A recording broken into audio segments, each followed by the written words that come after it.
Just 55 days before the birth of the Holy Prophet, PBUH, the king of Yemen and Abyssinia, Abraha, built a church in the city of Sana'a. He desired that pilgrims should come to Sana'a instead of Makkah and circumambulate this church and hold their pilgrimage there.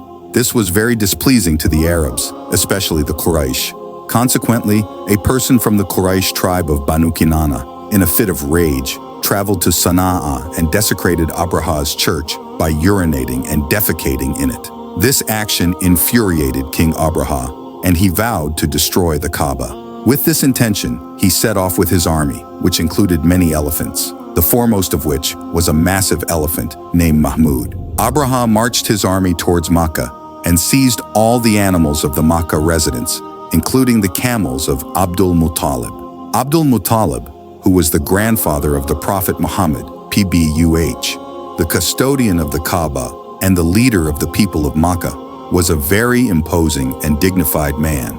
He came to Abraha, who honored him and asked about his purpose.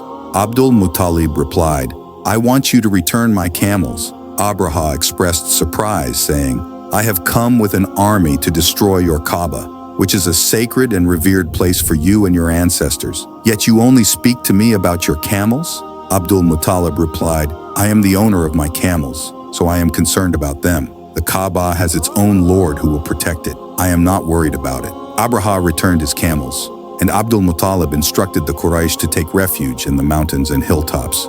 The Quraysh followed his advice. After this, Abdul Muttalib clung to the door of the Kaaba and prayed fervently to Allah for its protection. He then joined his people on the mountaintop. Abraha ordered his troops to attack the Kaaba at dawn, but the lead elephant, Mahmood, refused to move towards it. Whenever they tried to direct him towards the Kaaba, he would sit down. At that moment, Allah sent a flock of birds from the sea, each carrying 3 small stones, one in each claw and one in the beak. These birds, known as ababil, pelted Abraha's army with such intensity that the soldiers were thrown into disarray and began to flee. The stones, although small, were divine missiles. When the birds dropped them, they pierced through the armor and bodies of the soldiers, even penetrating the elephant's tough hides. Each stone had the name of the person it was meant to destroy. As a result, Abraha's entire army was annihilated, and the Kaaba remained unharmed. This event took place in the year known as al-Fil, the year of the elephant. 50 days later, the Prophet Muhammad, PBUH, was born. Allah recounts this event in the Quran in Surah Al-Fil. 1. Have you not seen how your Lord dealt with the companions of the elephant? 2. Did he not make their plan go astray? 3.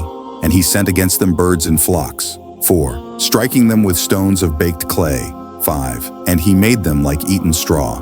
This event demonstrates that just as Allah has taken it upon himself to protect the Quran, he has also ensured the protection of the Kaaba such that no tyrant can destroy either of them.